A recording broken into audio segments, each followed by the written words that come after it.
Spooky, atmospheric music begins, then fades to a low, suspenseful hum. Every town has its stories, right? The kind whispered around campfires or shared on late-night drives. But what if one of those stories wasn't just a story? What if it happened every single year, like clockwork, right under everyone's noses? Today, we're traveling to a small, seemingly ordinary town in the heart of Ohio, a place where autumn leaves paint the streets in brilliant shades of red and gold. But on Halloween night, there's one street that remains untouched, cloaked in an unsettling silence. Blackwood Lane. Year after year, as children swarm the neighborhoods, their laughter echoing and their bags filling with candy, they instinctively avoid this one particular street. It's not on any official do not go list.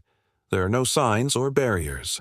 It's an unspoken rule, a piece of local folklore passed down through generations.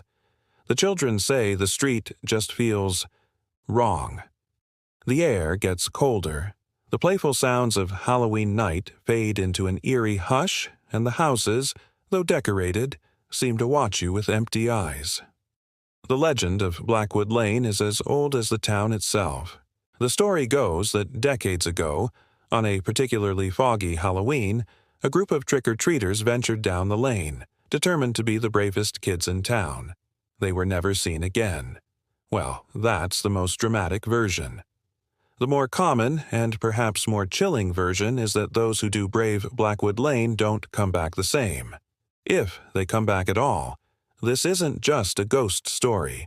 We found local records and newspaper clippings from the 1950s that mention unusual occurrences on Halloween night, specifically centered around that area.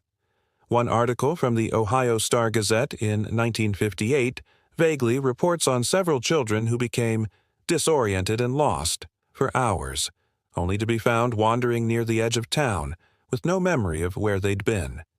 They were found with empty candy bags, despite having been out for hours. They were described as quiet, distant, and forever changed by the experience. They lost their spark, their youthful joy replaced by a vacant stare. So, what's really going on at Blackwood Lane? Is it a collective delusion, a town-wide case of suggestion? Or is there something more sinister at play? We spoke to a local historian, a woman named Eleanor Vance, who has lived in the town her entire life. She's in her late 80s now, and her memory is as sharp as a tack. Eleanor told us that the houses on Blackwood Lane were built on what used to be an old, forgotten cemetery. The town expanded quickly in the early 20th century, and proper records weren't always kept. She believes that on Halloween, when the veil between worlds is at its thinnest, the spirits of those forgotten souls become restless. They aren't malicious, she explained, but they are lonely. They see the children, full of life and joy, and they are drawn to that energy. They don't take the children, Eleanor said, her voice a low whisper. They take their joy.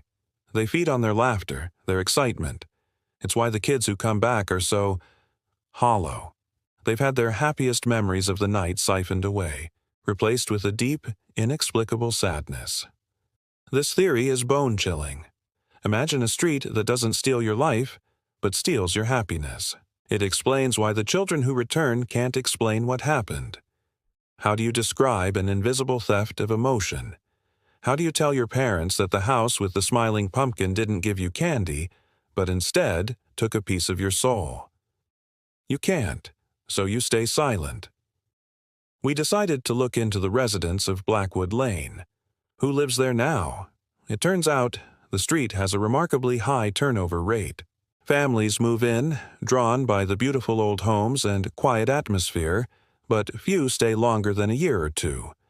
We found online forums where former residents shared their experiences. They spoke of strange occurrences, especially around October. The feeling of being constantly watched, disembodied whispers just out of earshot, and an overwhelming sense of melancholy that would settle over their homes as Halloween approached. One former resident who posted anonymously wrote, "We were so excited for our first Halloween there. We bought pounds of candy, decorated the whole house, but not a single child came to our door. Not one. It was the strangest thing. Around 9 p.m., we started hearing what sounded like faint laughter outside, like a party we weren't invited to. But when we looked out, the street was completely empty. We packed up and moved 2 months later. I couldn't shake the feeling that the house didn't want us there. This account lines up perfectly with Eleanor's theory. The spirits are having their own celebration, drawing energy not from the living, but from the echoes of joy that children bring. The houses themselves seem to participate, luring people in with their charm, only to reveal their chilling secret when the time is right. Perhaps the most compelling piece of evidence we found was from a group of paranormal investigators who visited Blackwood Lane in 2011. Their report is fascinating.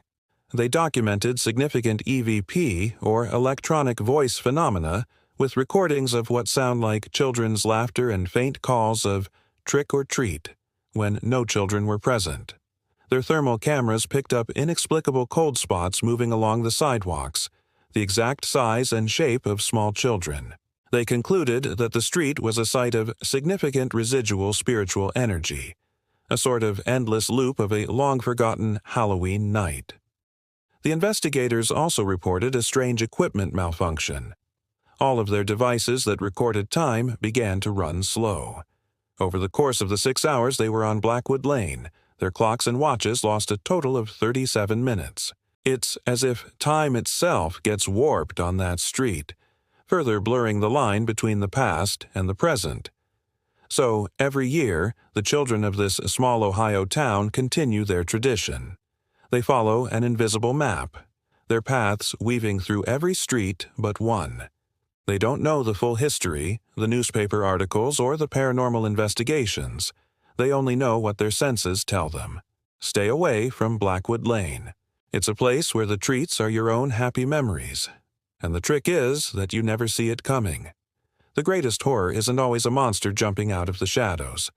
Sometimes it's the quiet dread of a place that wants to steal your smile, leaving you with an emptiness you can't explain, an echo of a joy you can no longer remember. What do you think is happening on Blackwood Lane? Is it a paranormal phenomenon, a mass psychological event, or something else entirely? Let me know your theories in the comments below.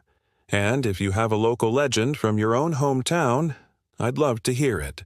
Thanks so much for joining me on this journey into the unexplained. If you enjoyed this story, please hit that like button and subscribe for more dives into the mysteries that hide just beneath the surface of our world. Stay curious, stay safe, and maybe stick to the well-lit streets this Halloween.